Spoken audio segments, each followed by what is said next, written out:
After the Lake Herman Road murders of David Faraday and Betty Lou Jensen, police did not know it was the work of a serial killer. The first indication the killer gave that it was a serial killer was after the Blue Rock Springs murders, when he made a phone call to police from a payphone at a Union 76 gas station at the corner of Tuolumne Street and Spring Road. The call came at 12:40 a.m. on July 5, 1969. In the phone call, he said, quote, "I want to report a double murder. If you will go 1 mile east on Columbus Parkway to the public park, you will find the kids in a brown car. They were shot with a 9mm Luger. I also killed those kids last year. Goodbye." 26 days after this phone call, on July 31st, 1969, he confirmed that he was a serial killer when he sent these 3 letters to 3 separate newspapers. Each letter said basically the same thing. Each letter had 1/3 of a cipher, and each letter gave details of the Lake Herman Road murder and the Blue Rock Springs murder that only the killer and the police would know. This letter and this cipher were mailed to the Vallejo Times-Herald. This letter and this cipher were mailed to the San Francisco Chronicle. This letter and this cipher were mailed to the San Francisco Examiner. The letters said, "Dear Editor, this is the murderer of the 2 teenagers last Christmas at Lake Herman and the girl on the 4th of July near the golf course in Vallejo. To prove I killed them, I shall state some facts which only I and the police know. Christmas. Number 1, brand name of ammo, Super X. Number 2, 10 shots were fired. Number 3, the boy was on his back with his feet to the car. Number 4, the girl was on her right side, feet to the west. 4th July. Number 1, girl was wearing patterned slacks. Number 2, the boy was also shot in the knee. Number 3, brand name of ammo was Western." Then it says over on the other side, it said, "Here is part of a cipher. The other 2 parts of this cipher are being mailed to the editors at the Vallejo Times and the San Francisco Examiner. I want you to print this cipher on the front page of your paper. In this cipher is my identity. If you do not print this cipher by the afternoon of Friday, 1st of August, 69, I will go on a killing rampage Friday night. I will cruise around all weekend killing lone people in the night, then move on to kill again until I end up with a dozen people over the weekend." Ended with his famous Zodiac symbol. On August 3rd, 1969, the San Francisco Examiner ran an article titled "Vallejo Mass Murder Threat Fails." Next to the article, the 3 ciphers were printed. In the article, Vallejo Police Chief Jack Stiltz was still not convinced the letters and the codes were written by the actual killer, although the letters contain details of the crime that are not public knowledge. Police Chief Stiltz said, quote, "Such knowledge could have been obtained from any witness at the death scenes." Then he urged the writer to send more letters with more facts to prove his connections with the crimes. The very next day, August 4th, 1969, the San Francisco Examiner received this letter. This was the first time the killer identified himself as the Zodiac. The letter said, "Dear Editor, this is the Zodiac speaking. In answer to your asking for more details about the good times I have had in Vallejo, I shall be very happy to supply even more material. By the way, are the police having a good time with the code? If not, tell them to cheer up. When they do crack it, they will have me. On the 4th of July, I did not open the car door. The window was rolled down already. The boy was originally sitting in the front seat when I began firing. When I fired the first shot at his head, he leapt backwards at the same time, thus spoiling my aim. He ended up on the back seat, then the floor in back, thrashing out very violently with his legs. That's how I shot him in the knee. I did not leave the scene of the killing with squealing tires and racing engine as described in the Vallejo paper. I drove away quite slowly so as not to draw attention to my car. The man who told the police that my car was brown was a Negro about 40 to 45, rather shabbily dressed. I was at this phone booth having some fun with the Vallejo cops when he was walking by. When I hung up the phone, the damn thing began to ring and that drew his attention to me and my car. Last Christmas, In that episode, the police were wondering as to how I could shoot and hit victims in the dark. They did not openly state this, but implied this by saying it was a well-lit night and I could see the silhouettes on the horizon. Bullshit. That area is surrounded by high hills and trees. What I did was tape a small pencil flashlight to the barrel of my gun. If you notice, in the center of the beam of light, if you aim it at a wall or ceiling, you will see a black or dark spot in the center of the circle of light about 3 to 6 inches across. When taped to a gun barrel, the bullet will strike exactly in the center of the black dot in the light. All I had to do was spray them as if it was a water hose. There was no need to use the gun sights. I was not happy to see that I did not get front page coverage. No address, and his famous symbol of the Zodiac. 4 days later, on August 8, 1969, the cipher codes were solved by Donald and Betty Harden, a married couple in the Bay Area. The first third mailed to the Vallejo Times-Herald said, quote, "I like killing people because it is so much fun. It is more fun than killing wild game in the forest because man is the most dangerous animal of all. To kill something," this first third was cut off in the middle of the word gives. The second third mailed to the San Francisco Chronicle said, VES, second portion of the word gives me the most thrilling experience. It is even better than getting your rocks off with a girl. The best part of it is that when I die, I will be reborn in paradise, and all he started to spell the but left the E out. The final third mailed to the San Francisco Examiner has the E for the, and it says, "The I have killed will become my slaves. I will not give you my name because you will try to slow down or stop my collecting of slaves for my afterlife." His murder of cab driver Paul Stine occurred on October 11, 1969. 2 days later, on October 13, 1969, he sent his next letter to the San Francisco Chronicle. The letter said, "This is the Zodiac speaking. I am the murderer of the taxi driver over by Washington Street and Maple Street last night. To prove this, here is a blood-stained piece of his shirt. I am the same man who did in the people in the North Bay area. The San Francisco police could have caught me last night if they had searched the park properly instead of holding road races with their motorcycles, seeing who could make the most noise. The car drivers should have just parked their cars and sat there quietly, waiting for me to come out of cover. School children make nice targets. I think I shall wipe out a school bus some morning. Just shoot out the front tire and then pick off the kiddies as they come bouncing out." The comment about shooting kids getting off a bus struck fear in the community. On Friday, October 17, 1969, an article was printed in the San Francisco Examiner titled, "School Bus Alert on Mad Killer." Instructions were given to bus drivers on how to deal with the possibility of such an event. On October 22, 1969, the Oakland Police Department received a phone call very early in the morning from a man claiming to be the Zodiac. He said he wanted famous attorney F. Lee Bailey to appear on a local television talk show called AM San Francisco, but said he would settle for San Francisco attorney Melvin Belly if Bailey couldn't make it. Later that day, talk show host Jim Dunbar and attorney Melvin Belly had the show and spoke to a man who would call the show, talk briefly, then hang up. He called 54 times. At one point in the conversation, he said he was afraid of the gas chamber. He turned out to be a mental patient from Napa State Hospital named Eric Will. 2.5 weeks later, on November 8, 1969, the Zodiac mailed the dripping pen card with the Z340 cipher to the San Francisco Chronicle. It was solved 51 years later in 2020 and said, "I hope you are having lots of fun trying to catch me. That wasn't me on the TV show, which brings up a point about me. I'm not afraid of the gas chamber because it will send me to paradise all the sooner, because I now have enough slaves to work for me where everyone else has nothing when they reach paradise, so they are afraid of death. I am not afraid because I know that my new life will be an easy one in paradise death."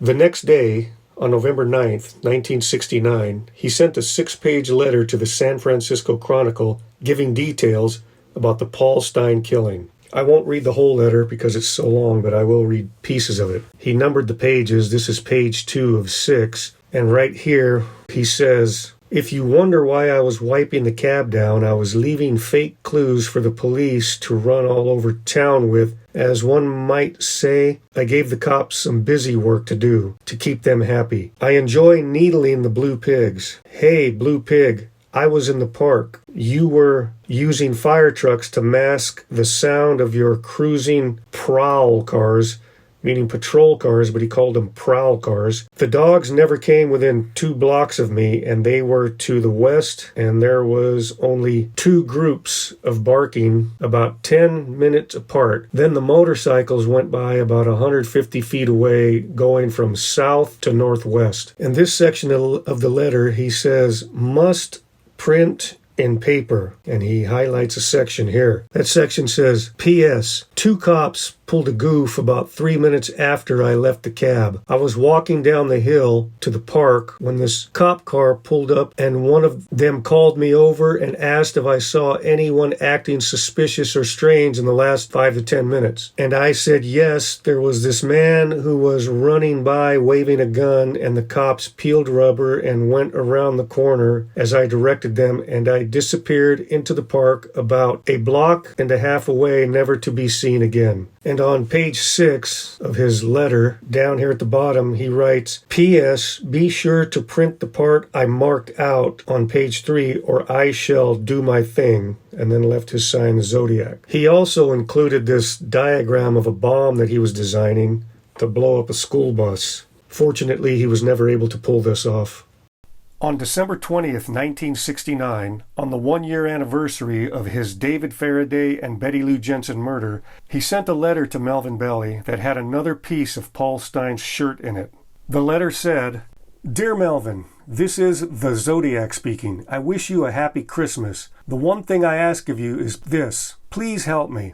I cannot reach out for help because of this thing in me won't let me. I'm finding it extremely difficult to hold it in check. I'm afraid I will lose control again and take my 9th and possibly 10th victim. Please help me. I'm drowning. At the moment, the children are safe from the bomb because it is so massive to dig in, and the trigger mech requires much work to get it adjusted just right. But if I hold back too long from no 9 or number 9, I will lose all control of myself and set the bomb up. Please help me. I cannot remain in control for much longer. On April 20th, 1970, he sent this letter to the San Francisco Chronicle, claiming to have put his name in the cipher. The letter says, This is the Zodiac speaking. By the way, have you cracked the last cipher I sent you? My name is... And he put the cipher in. To this day, this cipher has not been successfully solved. I am mildly curious as to how much money you have on my head now. I hope you do not think I was the one who wiped out that blue meanie with a bomb at the cop station. The blue meanie he's referring to was Police Sergeant Brian V. McDonnell, who was killed when a pipe bomb detonated on the ledge of a window outside of the San Francisco Police Department's Upper Haight Park substation. That bomb was detonated right here at this police station.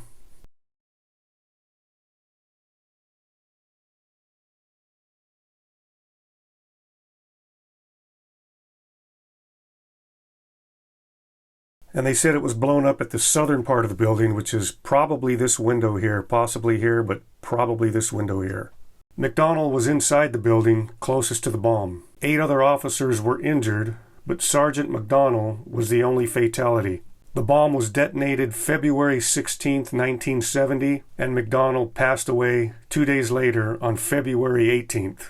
And the Zodiac goes on in his letter, even though I talked about killing school children with one, it just wouldn't do to move in on someone else's territory. But there is more glory in killing a cop than a kid because a cop can shoot back. I have killed 10 people to date. It would have been a lot more except that my bus bomb was a dud. I was swamped out by the rain we had a while back. His letter also included this bomb diagram. It says, the new bomb is set up like this. Sunlight in early morning, and he explains it down here and how it's supposed to work. At the bottom of the bomb diagram, it says, P.S. I hope you have fun trying to figure out who I killed. And then he says here, Zodiac 10, San Francisco PD 0.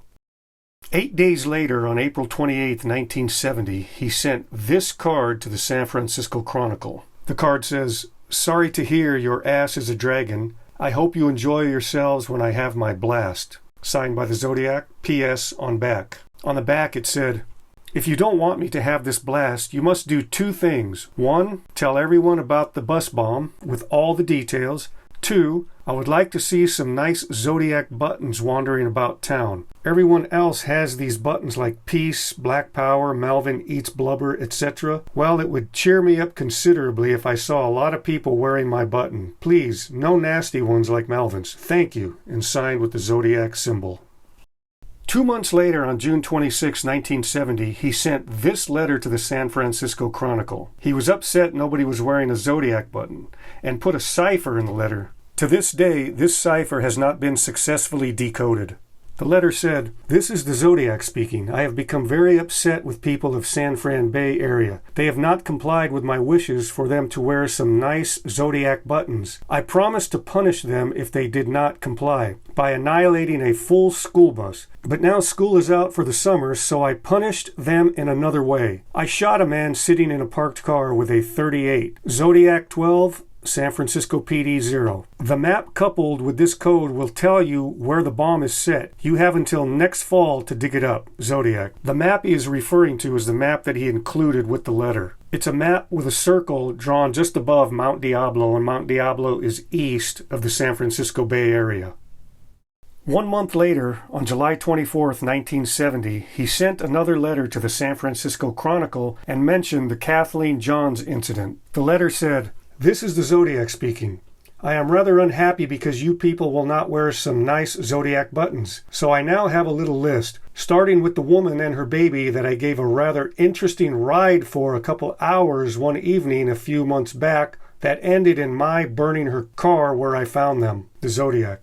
He was referring to the Kathleen Johns incident. On March 22, 1970, Kathleen Johns, while 7 months pregnant, was driving from San Bernardino, California to Petaluma, California, with her 10-month-old daughter to visit her mother who was sick. Around 11:15 p.m., while she was driving down Highway 132, a car pulled up behind her and began flashing their lights. She pulled over and a man got out carrying a tire iron. The man told her that her left rear tire was wobbling and it needed the lug nuts tightened. The man worked on her tire and then said she was good to go. The man left. As Kathleen began to roll out, her rear tire came off immediately. The man came back and offered to take her to a station to get help. He kept passing stations, and every time Kathleen would ask him if he was going to stop at that station, he would change the subject. Kathleen became frightened, and after being driven around about 2 hours, she jumped out of his car when he came to a stop sign. She said the man just shut her door and drove off quietly. She stopped a passing car driven by a farmer and his 2 sons. She asked them for help. They drove her to the Patterson Police Department. Inside the station, there was a wanted poster with the composite sketch of the Zodiac killer,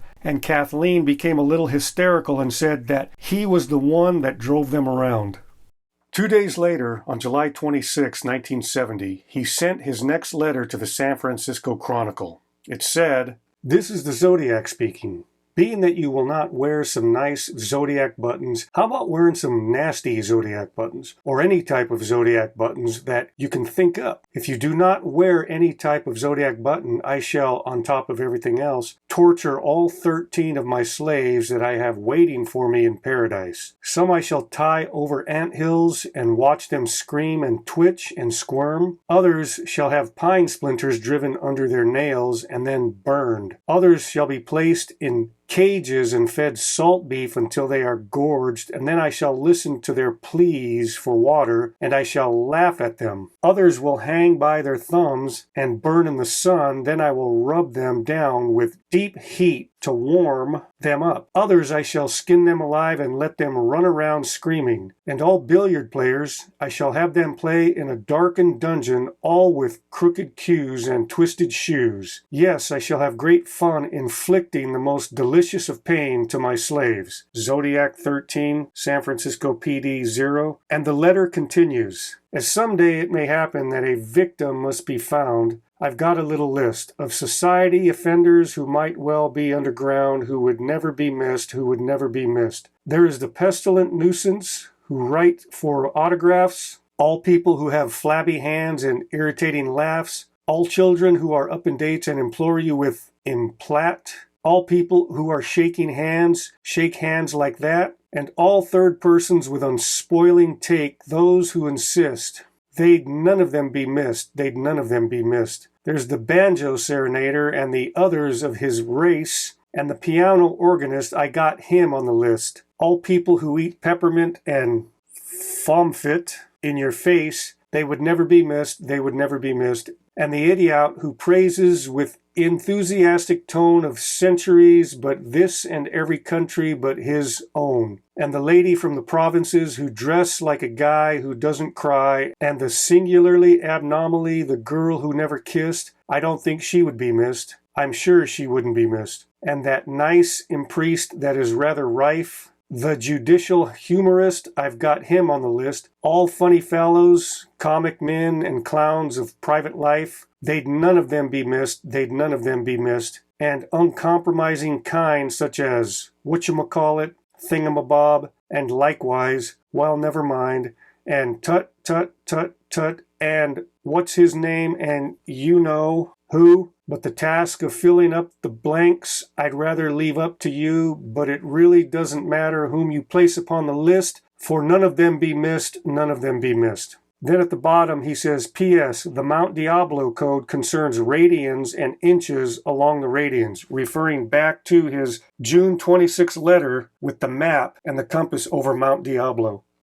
3 months later, on October 27, 1970, he sent this envelope to Paul Avery of the San Francisco Chronicle. Inside was a card, and this is what the card looked like on the front. It says, Paradise Slaves, by fire, by gun, by knife, by rope, from your secret pal. I feel it in my bones, you ache to know my name, and so I'll clue you in.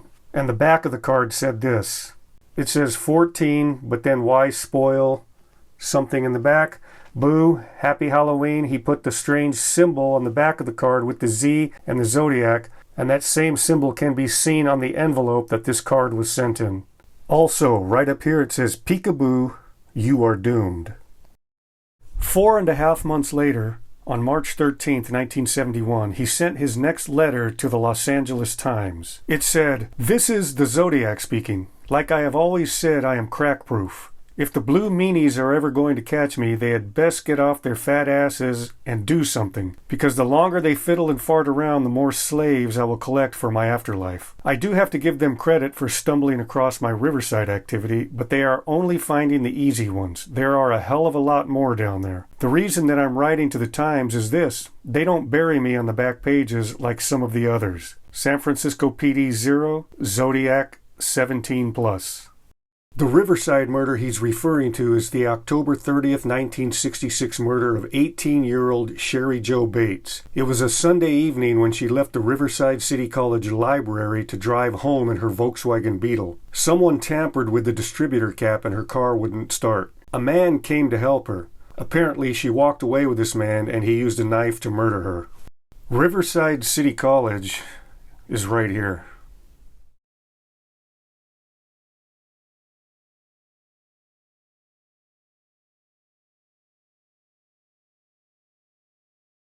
The library is right here. It's changed. It's different today. There's been a lot of construction since 1966, but her vehicle was parked approximately in here. She came out of the library, went to her car, didn't start. A man came to help her. They walked over here in this area, and that's where he murdered her. 9 days later, on March 22nd, 1971, 1 year to the day of the Kathleen Johns incident, the Zodiac sent another card to Paul Avery of the San Francisco Chronicle. The front of the card looked like this, and the back of the card looked like this. The card suggested directions to one of his murder sites. Although there are people out there who believe they have found the site, they have not found any evidence to confirm that there was a murder there.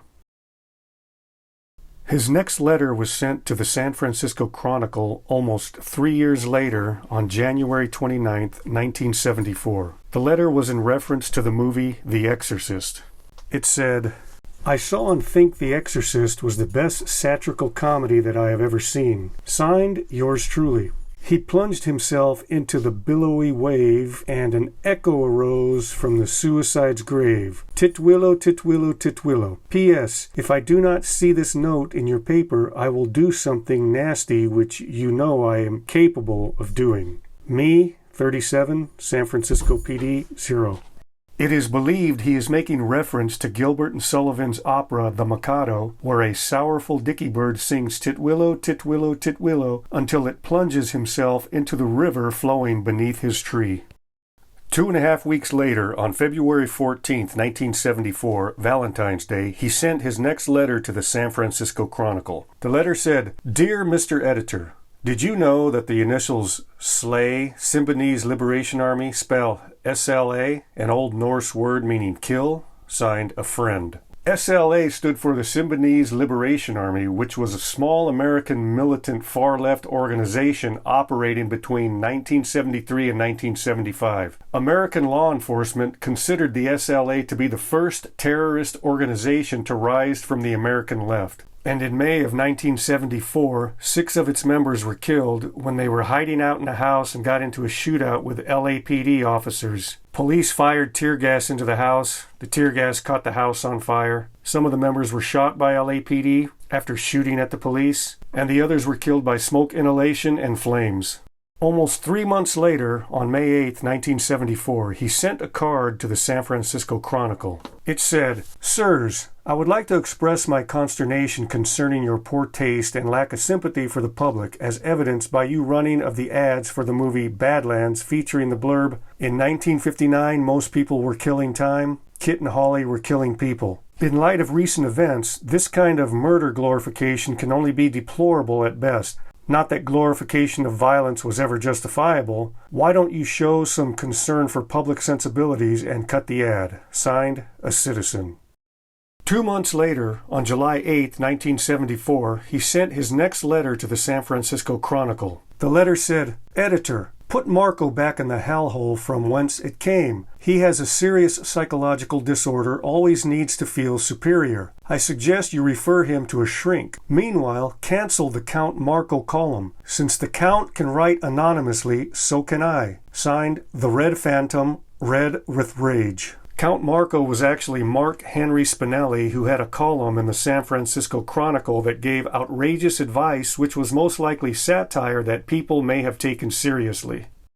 After his Count Marco letter, the Zodiac went silent for almost 4 years. 3 years and 10 months later, on May 2, 1978, KHJ-TV in Los Angeles, California received a letter that would end up being the last confirmed letter by the Zodiac. The letter said, "Dear Channel 9, this is the Zodiac speaking. You people in LA are in for a treat. In the next 3 weeks, you are finally gonna have something good to report. I have decided to begin killing again. Please hold the applause. Nothing is gonna happen until I do. You people just won't let me have it any other way. I plan to kill 5 people in the next 3 weeks. Number 1, Chief Piggy Daryl Gates. Number 2, ex-Chief Piggy Ed Davis. Number 3, Pat Boone. His theocratic crap is a obscenity to the rest of the world. Number 4, also Eldridge Cleaver. The blank gotta get their 20% quota after all. And Susan Atkins, the Judas of the Manson family. She's gonna get hers now. Hey, you actors, this is your lucky break. Remember, whoever plays me has his work cut out for him. See you in the news." Signed, the Zodiac with his famous Zodiac symbol.